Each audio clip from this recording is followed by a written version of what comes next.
আমার প্রিয় ভাইরা, গরুকে পূজা করে। হিন্দু ভাইরা মনে হয় চামড়ার জুতা পড়ে না, কথা কয় না?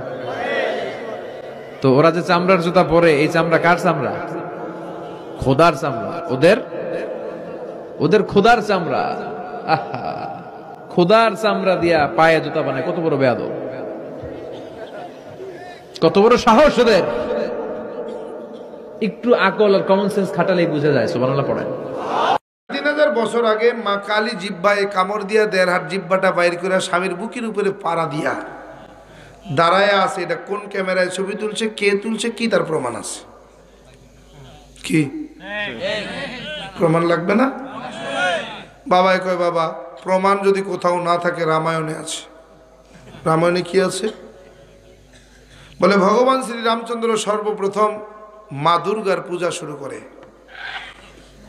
তো রামায়ণের মধ্যে তো আর বলে দেওয়া নাই যে দুর্গার 10 হাত ছিল, সুন্দরী যুবতী ছিল, চেহারায় এরকম ছিল, নাকটা বাঁশির মতো ছিল, চোখ দুইটা হরিণের মতো ছিল, এরকম তো লেখা নাই। হ্যাঁ, তাই ওখানে লিখে কি ভগবান শ্রী রামচন্দ্র সর্বপ্রথম দেবী দুর্গার পূজা শুরু করেন। কিন্তু দেবী দুর্গা কেমন ছিলেন তার বর্ণনা কিন্তু ওখানে নাই। তাহলে আপনি যে বানাইলেন, এটা কেমনে বানাইলেন? আমাদের ইসলাম ধর্মটা আলাদা কেন সবার থেকে? হিন্দু ধর্মের একদম লোক আছে, এরা দেবদেবীর পূজাকে স্বীকার করে না, এরা আর্য। হিন্দু ধর্মের তুমি কাউকে স্বীকার করো আর না করো, যদি নাস্তিকও হও, তারপরে এরা নিজেদের দিকে ডেকে বলে এরা আমাদের হিন্দু ভাই। এটা হিন্দু ধর্মের একটা এই সার্বজনীনতা, এরা সবাইকে হিন্দু মনে করে। আচ্ছা, মুসলিম ধর্মে এই ধরনের কোন সুযোগ আছে? কেউ যদি আমার নবীকে না মানে সে মুসলিম হবে? কেউ যদি আল্লাহর কোন একটা সামান্য বিধান না মানে সে মুসলিম হবে? হিন্দু ধর্মের অসারতা সম্পর্কে জওহরলাল নেহরু উনি একটা কথা বলেছেন। উনি বলেছেন, শোনো, আমি হিন্দু ধর্মের কোনো পূজা করি না, আমি হিন্দু ধর্মের কোনো পর্বতে যাই না, আমি হিন্দু ধর্মের লোক নই, আমি নিজেকে নাস্তিক মনে করি। এরপরেও হিন্দু ধর্মের পণ্ডিতেরা আমাকে খাঁটি হিন্দু মনে করে। আমাদের ইসলাম ধর্মে এমন কোনো সুযোগ আছে? রামের কিন্তু বউ ছিল কি? সীতা। সেই বউ আবার শ্রীলঙ্কার রাজা রাবণ সিনতায় হাইজ্যাক করে নিয়ে গেছিল। ভগবান রাম সৈন্য সামন্ত নিয়ে সেখানে দিনের পর দিন যুদ্ধ করেও সীতাকে উদ্ধার করতে পারেন নাই। এগুলো ইতিহাস থেকে বলছি।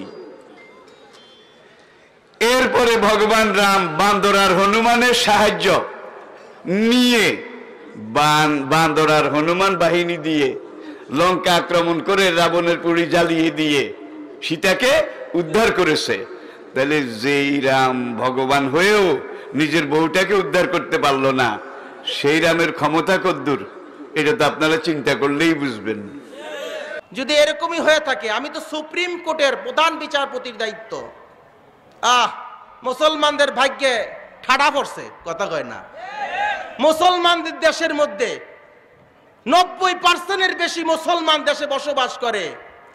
এই ইসলাম আমাদের সংবিধান, কোরআন আমাদের সংবিধান, হিন্দুর বাচ্চা বিচার করব বলে, কথা কয় না?